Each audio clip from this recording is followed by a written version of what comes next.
நுவரெலியா மாவட்டத்தின் ஐக்கிய தேசிய கட்சியின் அமைப்பாளரும் ஐக்கிய தேசிய கட்சியின் தேசிய பட்டியல் நாடாளுமன்ற உறுப்பினருமான யோகராஜன் அவர்கள் தொடர்பில் இருக்கின்றார். வணக்கம் யோகராஜன் அவர்களே.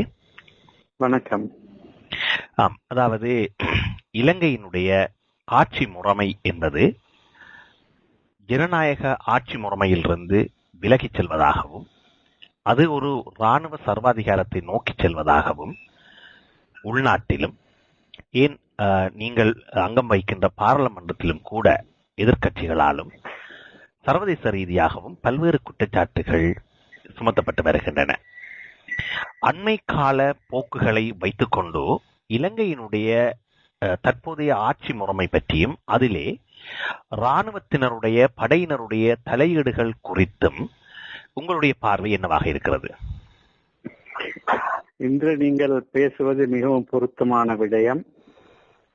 பாராளுமன்றத்திலே ஐக்கிய தேசிய கட்சி பாராளுமன்ற உறுப்பினர் ரவி கருணாநாயக்க அவர்கள் தான் பேசும்போது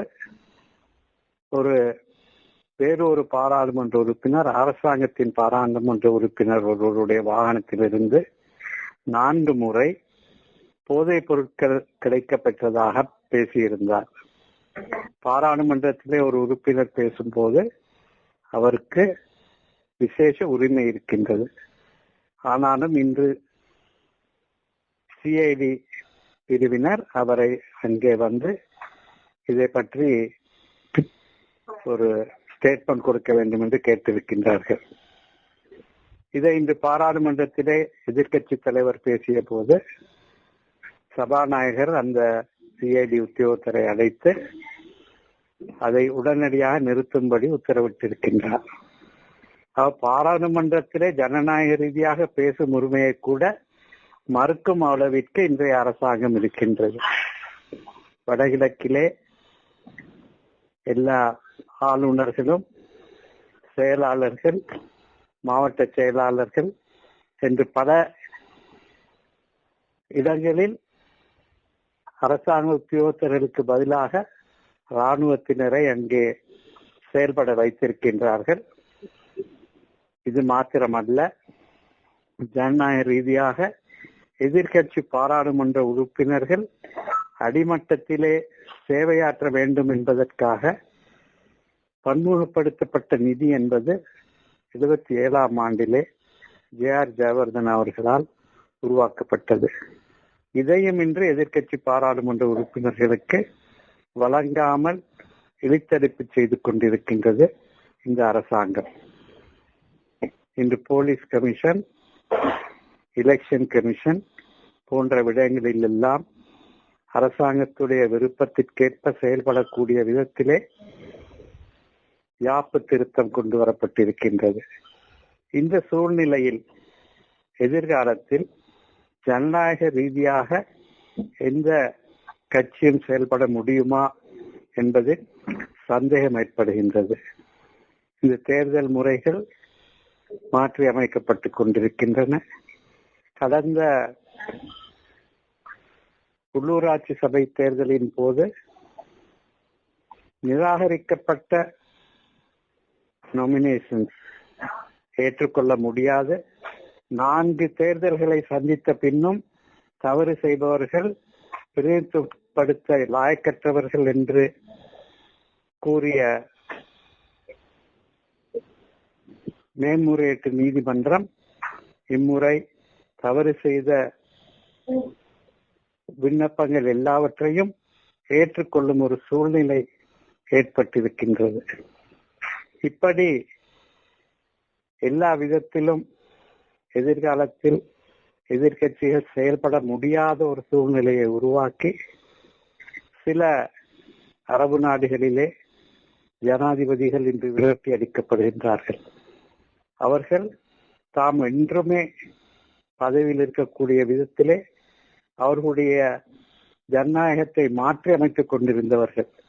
அதே போன்ற ஒரு சூழ்நிலையை இந்த இலங்கையிலே உருவாக்க அரசாங்கம் செயல்பட்டுக் கொண்டிருக்கின்றது. கடந்த வாரம் யாழ்ப்பாணத்திலே ஒரு கட்சியின் தனிப்பட்ட கூட்டம், அதாவது அவர்கள் உறுப்பினர்களுடைய அவருடைய வேட்பாளர்களுடைய ஒரு கூட்டத்திலே ராணுவம் சென்று அவர்களை தாக்கி மீண்டும் இதே போன்ற கட்சி கூட்டங்கள் நடைபெறும் போது அந்த கட்சியோடு மக்கள் இணைந்து செயல்படக்கூடாது, இணைந்து செயல்பட தயங்க வேண்டும் என்ற ரீதியிலே அங்கே ஜனநாயகத்தை முறியடிப்பதற்கு இந்த அரசாங்கம் செயல்பட்டுக் கொண்டிருக்கின்றது. இந்த நிலையில்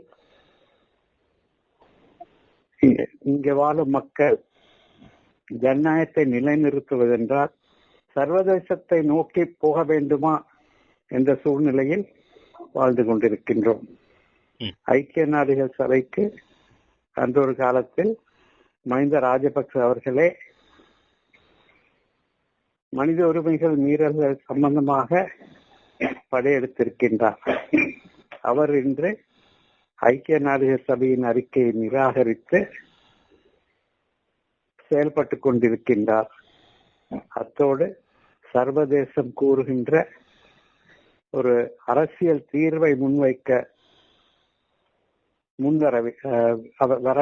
வராத ஒரு சூழ்நிலையை ஏற்படுத்திக் கொண்டிருக்கின்றார். இப்படி இருக்கும் போது இந்நாட்டு சிறுபான்மை மக்கள், தமிழ் மக்கள் சர்வதேச நாடுகளை நோக்கி கையேந்த வேண்டிய ஒரு சூழ்நிலை ஏற்படலாம். அப்படி அவர்களுடைய உதவியை நாடும் போது கொசோவோ நாட்டிலே ஏற்பட்டது போல சர்வதேசம் ஒரு தீர்வை நமது நாடு மீது பலவந்தமாக பாவிப்பது பூர்த்த வேண்டிய ஒரு சூழ்நிலை ஏற்படலாம். இதெல்லாம் எண்ணாமல் ஜனநாயகத்தையும் மனித உரிமைகளையும் மறுக்கும் இந்த அரசாங்கம் தொடர்ந்து செயல்பட முடியுமா என்பது ஒரு சந்தேகத்துக்குரிய விடயமே. யுவராஜன் அவர்களே, நீங்கள் கொழும்பில் வசிப்பவர். கொழும்பினுடைய மாநகர சபையினுடைய நிர்வாக நடவடிக்கைகள், அண்மையில் கூட காலிமுக திடலை துப்புரவு செய்யும் பணி கடற்படையிடம் ஒப்படைக்கப்பட்டதாக ஊடகங்களிடம் செய்திகள் வந்தன. கொழும்பினுடைய பாதுகாப்பு, கொழும்பினுடைய நகரத்தினுடைய சுற்றப்படுத்தல் வேலைகள், நகரத்தினுடைய ஏனைய நிர்வாக நடைமுறைகள் எல்லாமே பாதுகாப்பு அமைச்சின் செயலாளரின் கீழ் இருப்பதாக கூறுகிறார்கள், கொண்டு வரப்பட்டிருப்பதாக கூறுகிறார்கள். அதேபோல் வடக்கு கிழக்கிலே பல்வேறு நடவடிக்கைகளை அரசியல் கட்சிகள், மக்களால் தெரிவு செய்யப்பட்ட கட்சிகள் மேற்கொள்ளுகின்ற பொழுது அது பாதுகாப்பு அமைச்சின் செயலாளரிடம், பாதுகாப்பு அமைச்சிடம் அனுமதி பெற வேண்டும் என்று கூறுகிறார்கள். எனவே இங்கு பாதுகாப்பு அமைச்சின் செயலாளர் ஒருவர் இலங்கையினுடைய அரசியல் வரலாற்றிலே அரசியல் தீர்மானங்களை மேற்கொள்ளுகின்ற ஒரு நபராக மாறி இருக்கின்றார். எனவே அந்த விடயம் குறித்து நீங்கள் என்ன கருதுகிறீர்கள்? இன்று இலங்கையின் தூதுவர்கள் யாவரும் இராணுவத்திலே இருந்தவர்களாக நியமிக்கப்படும் ஒரு சூழ்நிலை. இதே போன்று பல விடயங்களில் நீங்கள் கூறியது போல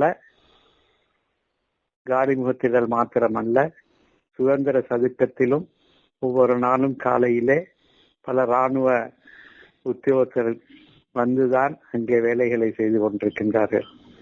இப்படி இதே போன்று திருகோணமலையிலே ஒரு கோல்ஃப் கோர்ஸ் ஒன்று ஆரம்பிக்கப்படுகின்றது.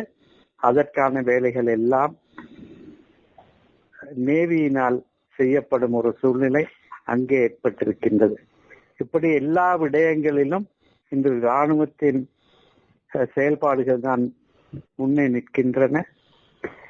நேற்று பாராளுமன்றத்திலே 20 பில்லியன் அதிகமான நிதியை பாதுகாப்பு அமைச்சு கேட்டிருக்கின்றது, பாதுகாப்பு செயலகம் ஒன்றை கட்டி அமைப்பதற்காக.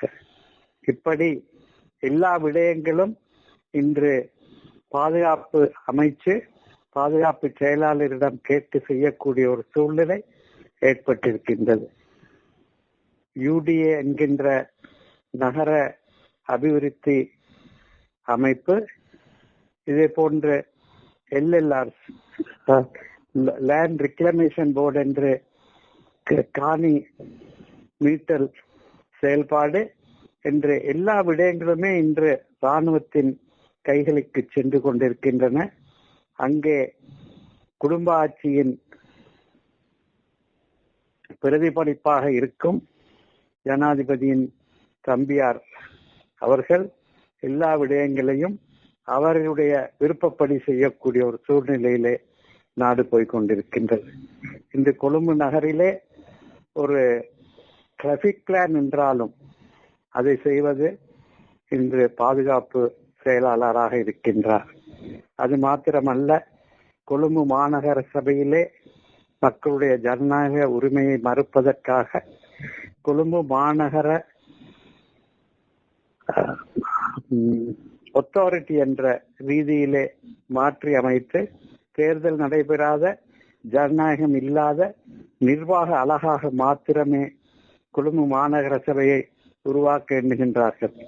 இதற்கு முக்கிய காரணம், கொழும்பு மாநகரத்திலே 54% தமிழ் பேசும் மக்களாக இருப்பதால் இங்கே நிச்சயமாக இந்த அரசாங்க கட்சிக்கு அங்கே பலத்தை பெறக்கூடிய சூழ்நிலை இல்லை என்பதால் மாநகர சபையை இல்லாமல் செய்து மாநகர அத்தாரிட்டி ஒன்றை நியமிப்பதற்கு செயல்பட்டு கொண்டிருக்கின்றார்கள். இது எல்லாமே ஜனநாயகத்தை மறுப்பதற்கும் சிறுபான்மையுடைய உரிமைகளை மறுப்பதற்கும் அரசாங்கம் செய்யும் செயல்பாடுகள் என்பது வெட்ட வெளிச்சமாக தெரிகின்றது. ஆம், மிக தெளிவாகவும் அழகாகவும் இலங்கையினுடைய ஆட்சி முறைமையின் தற்போதைய சூழல் குறித்த விளக்கங்களை தந்திருந்தீர்கள் யுவராஜன் அவர்களே. அதற்காக எங்களுடைய GDBC.FM ரேடியோ மற்றும் குளோபல் தமிழ் நியூஸ்.net ஆகிய ஊடகங்களின் சார்பில் உங்களுக்கு மிக்க நன்றியை தெரிவித்துக் கொள்கிறோம். நன்றி. இந்த வாய்ப்புக்கு மிகவும் நன்றி கூற வேண்டும். இந்த மலையகத்திலே இது போன்று பேசக்கூடிய உரிமை பெற்ற ஒரே ஒரு பாராளுமன்ற உறுப்பினராக நான் தான் இருக்கின்றேன். மற்ற மலைய பாராளுமன்ற உறுப்பினர்கள் யாவரும் இந்த அரசாங்கத்தின் கைக்கூலிகளாக மாறிவிட்டார்கள். நிச்சயமாக உங்களுடைய ஒத்துழைப்புகள், தொடர்புகள் எங்களுக்கு தொடர்ச்சியாகவும் தேவை. அவ்வப்போது உங்களோடு நாங்கள் தொடர்பு கொண்டு இலங்கையினுடைய சூழல் குறித்த விடயங்களை சர்வதேச ரீதியாக உள்ள நேயர்களுக்கு அறியப்படுத்துவதற்கு ஆவலாக இருக்கின்றோம். நன்றி. நன்றி.